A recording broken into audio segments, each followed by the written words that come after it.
Time for another Yu-Gi-Oh! Character rankings on their Ace monster, this time on Reiji Akaba or Declan Akaba if you want to go with the dub. But sticking with Reiji because that's what I got used to. Like usual, I'm going to be ranking their Ace monsters, or the ones that are signature cards to them, based on their anime appearances, on their designs, with base form first because that's the most important part, and evolve form second, and all of them have evolve forms for Reiji, so evolve forms will count here. Although of course the main Ace will always have an advantage when it comes to evolve forms, but that doesn't mean that it will be number one. And Reiji's Ace monsters are the Armageddon, Temujin, I'm not going to call it Genghis, Alexander, and Caesar. So with all the candidates out of the way, let's begin the rankings. And remember, this is all based on my opinion, based on how I view the design. And before I forget, I will not be counting Caesar Ragnarok in this because as much as I would like to count it as part of Caesar, the other two forms don't really have evolved forms based on combinations of other monsters, and that would just make it unfair for the other candidates as Caesar will have one additional form, even though technically Armageddon has three. But no more waste time, let's just begin. On the bottom of the list, which is number 4, it's Temujin. Design wise, it looks a little awkward, too skinny. I do like the flame looking cape on his back, or the skirt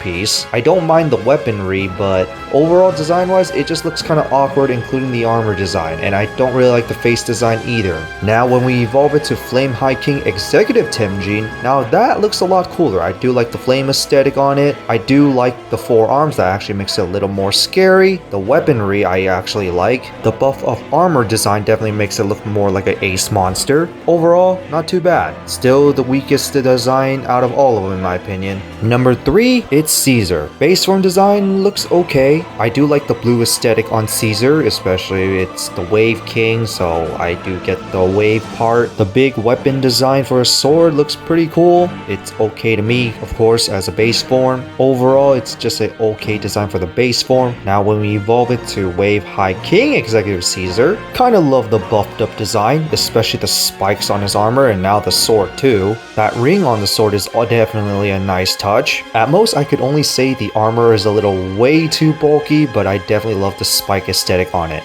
Number 2, we go to Alexander. I was originally going to put this as number 1 as Alexander does have a really cool looking design in comparison to a pillar, but the armor design doesn't look too bad. I definitely love the little orbs on his armor. The helmet looks pretty nice, especially the face as well. Sword is okay to me. The cape is definitely a nice touch, but then we buff him up to High King Executive Alexander. Definitely very buffed up, and armor design definitely looks like an upgrade. I definitely love the extra shoulder pads on there. It just makes the armor just look so much cooler. I definitely like the upgraded chest plate, and the helmet design makes them look a lot more intimidating, and the big giant sword design. I love the sword design for Alexander. And now to my number 1, that will be the last one on the list, which is Armageddon. Base form design, I do like the face aesthetic, and I do like that it's an intimidating pillar in a way, but as a boss monster for level 8 and all that,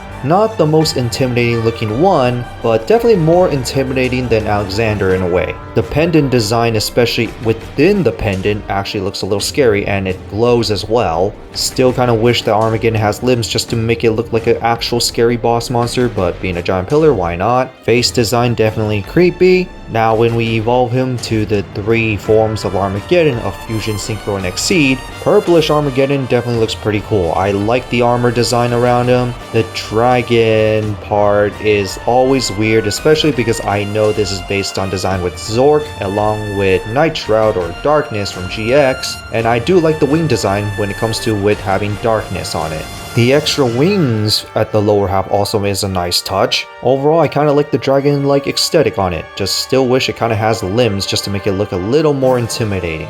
Or 2, make this Armageddon look like a dragon. I think that would have been much better. And then we go to Whitest Armageddon. Now this one of course will have limbs because this one is based on Zone, and the Zone arms are there. I do like the color aesthetic on this one, especially the head area. And probably my favorite part is actually the ring on his back. It actually looks a little cool and majestic. And speaking of rings, Darkness Armageddon has a ring around him. I actually love the ring design. And of course, his design is based on Down 1000 with the Baron emblem. And I have to say, I do really like the aesthetic on this one as well. The color scheme is great. I definitely like the ring aura around him. I never noticed the tentacles, but that actually kind of makes it look a little scary with the tentacles.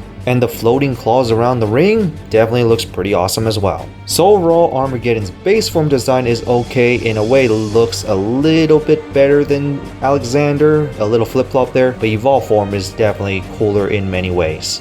So that's it for these rankings for Reiji Akaba's Ace Monster. What do you guys think of it? How would you rank it? And remember, this is all based on my opinion on their designs and not by effects, because effects is always biased when it comes to anything. But anyway, that's it for this rankings, and the next one will most likely be Yusaku or Playmaker. I know there's some people who's been asking to rank the Cybers Dragons with the Code Talkers or something like that, and yeah, Playmaker might be a big of a hassle considering how many Ace Monster he sort of has. And that kind of goes the same with Revolver in a way as well. But anyway, that's it for this, and see y'all next time.